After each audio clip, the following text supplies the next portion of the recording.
Assalamualaikum warahmatullahi wabarakatuh. Halo teman-teman, kembali lagi di video pemanfaatan AI di 5 fungsi administrasi perkantoran. Pada video kali ini, kita akan fokus membahas fungsi ketiga menurut Weibel, yaitu fungsi analitis. Fungsi analitis merupakan fungsi yang memerlukan cara berpikir kritis dan juga kreatif, serta kemampuan untuk mengambil suatu keputusan secara cepat dan juga tepat.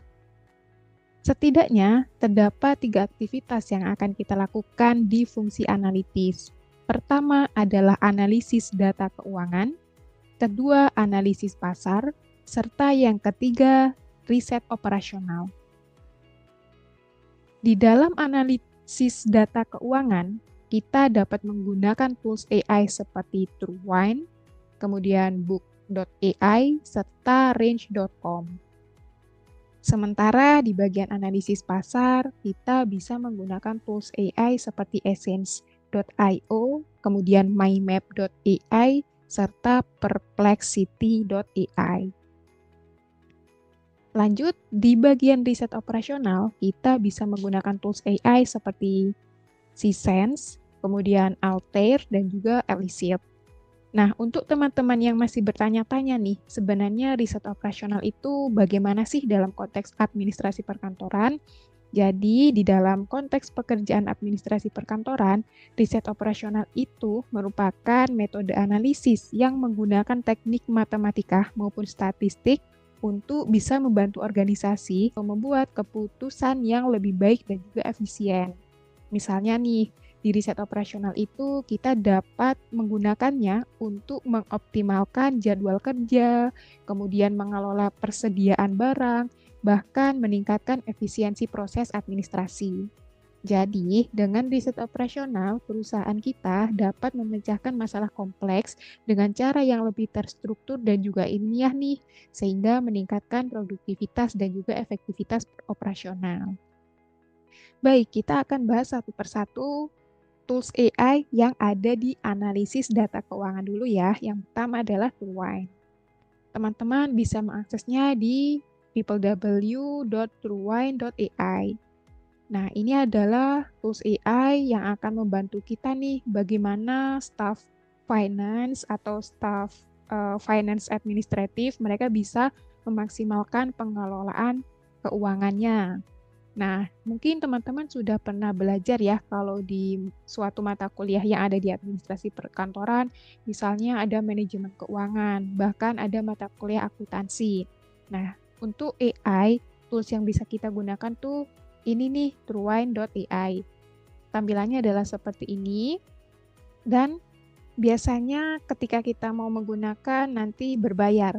Jadi teman-teman bisa memanfaatkan tawaran untuk trial ya. Biasanya nanti kita akan diberikan akses selama 1 bulan gratis dan kita bisa mengkulik-ngulik fitur yang berkaitan dengan AI apa aja nih supaya nanti bisa membantu pengelolaan finance kita. Nah, ini gambarannya untuk dashboardnya nanti.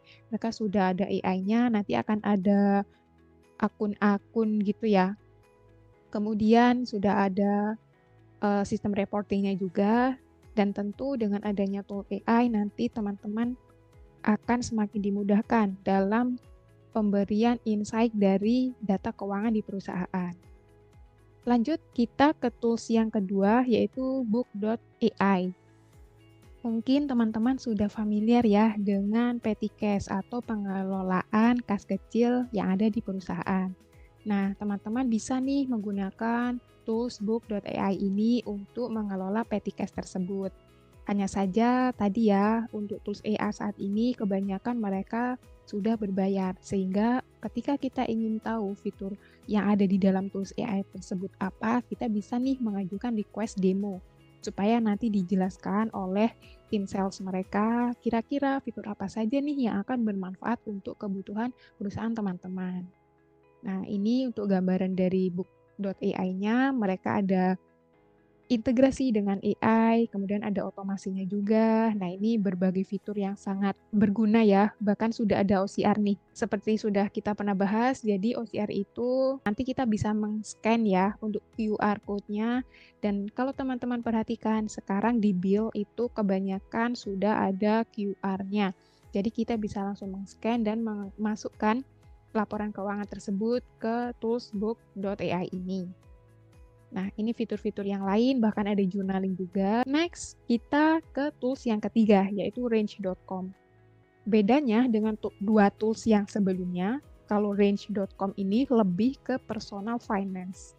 Mungkin teman-teman ingin meng-upskill juga pengelolaan keuangan pribadi, teman-teman bisa nih mengklik range.com.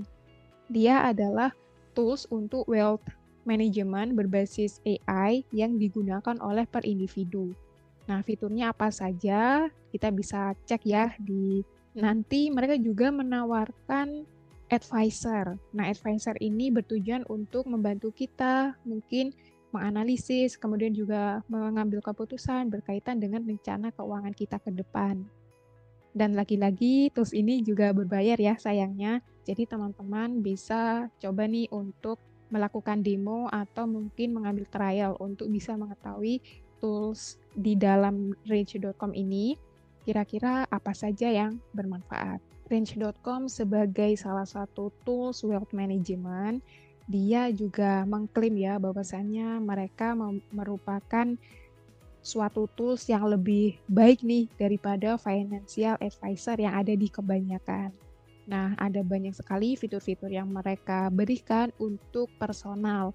Di sini ada wealth management, kemudian investment planning, cash flow strategi, tax planning, estate planning, dan juga seterusnya. Yang dengan fitur-fitur ini tentu akan membantu kita ya memanajemen keuangan, baik yang di masa sekarang maupun nanti perencanaannya ke depan. Baik, selanjutnya kita lanjut ke bagian analisis pasar, di mana tools yang pertama akan kita sama-sama pelajari dan juga akan sama-sama kita kulik, yaitu adalah Essence.io.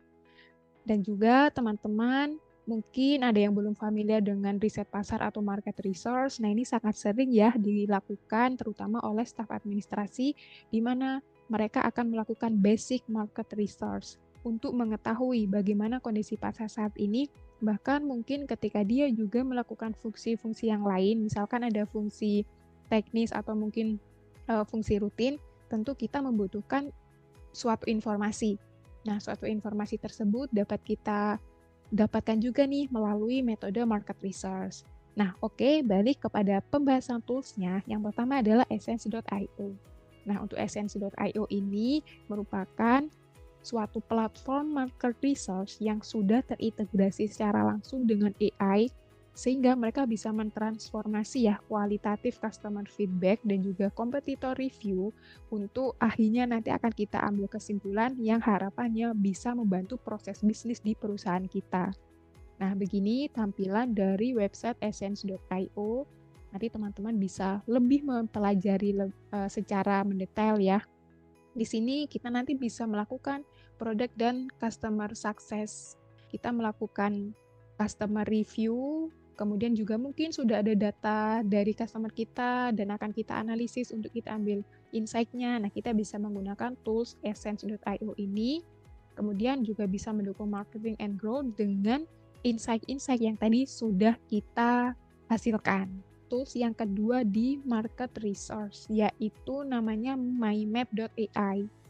Nah, di mymap.ai ini keuntungannya mereka bisa dilakukan atau digunakan secara gratis ya. Nah, ketika kita nanti menulis suatu topik atau keyword, maka tools ini itu akan mengenerate secara komprehensif bagaimana kondisi market saat ini mengenai keyword yang tadi kita masukkan. Nanti akan digambarkan bagaimana trennya, kemudian kompetitor saat ini seperti apa, dan juga peluang-peluang berkaitan dengan keyword yang kita masukkan. Sebagai contoh, di sini kita akan menulis office equipment ya, in Indonesia. Nah, coba kita enter.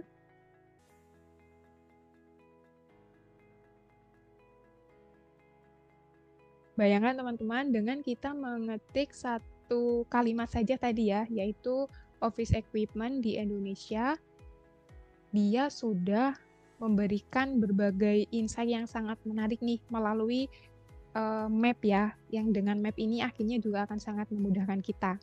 Tadi hasilnya teman-teman bisa cek di sini major brand-nya. Nah, ini ada brand, ternyata sudah ada major brand ya, ada banyak brand berkaitan dengan office equipment di Indonesia ini. Kemudian market share-nya seperti apa, economic factor, challenge-nya, growth potensial, mungkin kita ingin mengembangkan bisnis ya. Misalkan teman-teman kerja di perusahaan luar negeri dan ingin mengembangkan pasarnya di Indonesia. Nah, ketika kita sudah memasukkan keyword office equipment market in Indonesia, kita akan tahu nih untuk growth potensialnya seperti apa ya. Ternyata katanya sih positive indicator for future market expansion based on various economic factor. Dan seterusnya ya, ini report yang bisa kita pelajari dan pastinya akan secara cepat ya mendukung kita dan juga tim yang lain di perusahaan untuk mengambil decision. Next, kita ke Perplexity.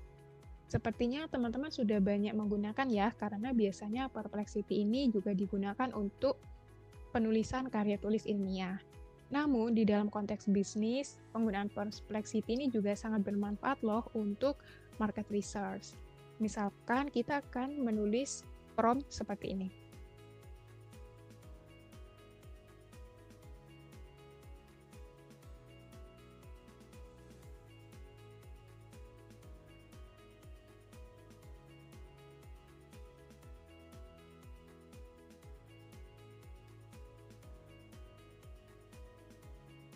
Untuk fokusnya kita biarkan semuanya ya, karena kita ingin mencari informasi secara mendetail dengan kondisi market office equipment saat ini di Indonesia.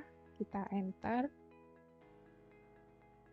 Jadi poin plusnya Perplexity ini ketika kita sudah menulis suatu informasi yang kita butuhkan, mereka akan memberikan overview, kemudian juga beberapa poin highlight-nya, bahkan di sini challenge ya, conclusion-nya juga disampaikan oleh Perplexity ini. Yang sangat menarik juga mereka sudah meng-embed source, sehingga ketika kita klik, kita sudah tidak bertanya-tanya lagi ya sebenarnya informasi yang disampaikan ini apakah hanya halusinasi AI atau memang itu based on information dari suatu website yang kredibel. Nah, di sini ada beberapa source yang bisa kita ambil. Baik, selanjutnya kita akan membahas ke aktivitas yang ketiga, yaitu berkaitan dengan riset operasional. Tadi sudah saya jelaskan riset operasional itu apa. Nah, untuk tools-nya yang pertama itu adalah Sisense. Nah, di Sisense ini kita bisa melihat ya tampilannya mereka seperti ini. Nanti setelah kita sign in itu mereka akan menampilkan dashboard yang dengan dashboard ini nanti akan muncul banyak insight analitik gitu. Yang harapannya dari insight ini kita dan juga tim yang lain di perusahaan bisa mengambil keputusan dengan cepat. Nah, sebenarnya riset operasional ini kuncinya adalah bagaimana kita merangkum atau kita mengambil kesimpulan-kesimpulan dari data yang banyak, yang kemudian kesimpulan ini bisa kita pergunakan ke actionable tasks atau ke task yang bisa langsung kita lakukan, tujuannya untuk membuat improvement di dalam suatu task tertentu di administrasi perkantoran. Ini ya gambarannya untuk Sisense.com. Nanti teman-teman bisa mencobanya secara mandiri lebih lanjut dan menyesuaikan kebutuhan dengan perusahaannya nanti kira-kira sudah bisa nggak Sisense ini untuk kita gunakan di perusahaan kita. Tools selanjutnya yang dapat mendukung kita untuk memaksimalkan pekerjaan di bagian riset operasional yaitu adalah Altair yang teman-teman bisa mengaksesnya di altair.com. Nah, di dalam konteks administrasi perkantoran, Altair ini tuh bisa menjadi alat yang sangat berharga loh untuk tim kita. Pertama, dia bisa digunakan untuk simulasi dan juga optimasi. Yang mana Altair ini memungkinkan kita untuk membuat model simulasi dari berbagai proses bisnis di kantor loh. Di mana Altair ini nanti akan mensimulasikan aliran kerja kemudian juga penggunaan sumber daya, serta berbagai skenario lainnya untuk mengidentifikasi bottleneck, kemudian meningkatkan efisiensi, dan juga meminimalkan biaya. Kemudian ada untuk analisis data juga, visualisasi data, sampai ke kolaborasi. Secara lebih teknisnya, bagaimana sih LT.com ini bisa membantu riset operasional yang ada di administrasi perkantoran? Contoh ya, nanti kita bisa mengoptimalkan tata letak kantor kita loh. Misalnya, dengan simulasi, kita dapat menemukan tata letak kantor yang paling efisien untuk meminimalkan jarak tempuh karyawan ke antar divisi mungkin, kemudian juga meningkatkan produktivitas, serta menghemat biaya operasional. Jika teman-teman ingin tahu lebih lanjut, teman-teman bisa cek ya di website lt.com. Terakhir, kita ke tools AI untuk riset operasional yaitu elicit.com. Nah, untuk tools ini sebenarnya juga hampir-hampir mirip ya dengan Perplexity, di mana kegunaannya biasanya untuk mendukung penulisan karya tulis ilmiah. Tetapi untuk konteks riset operasional, nanti teman-teman bisa mengambil insight yang teknikalnya. Sehingga ketika kita memasukkan keyword, nanti akan muncul hasil-hasilnya dalam bentuk kolom seperti ini ya. Kemudian teman-teman bisa memilah-milah kira-kira bagian hasil mana yang akan berguna untuk penyelesaian masalah yang ada di perusahaan. Dan harapannya di sini bisa mempercepat proses kerja teman-teman karena tidak perlu membaca source atau artikel secara satu persatu, tetapi semuanya sudah bisa dirangkum ya oleh elicit.com ini. Yang tentunya pengambilan informasi akhirnya juga bisa lebih cepat nih. Sekian untuk pembahasan fungsi yang ketiga, yaitu fungsi analisis. Kita akan lanjut lagi ya di video yang akan datang, dan semoga video yang ini bisa bermanfaat. Jangan lupa teman-teman untuk mengulik tools tadi secara mendetail. Bye-bye. Wassalamualaikum warahmatullahi wabarakatuh.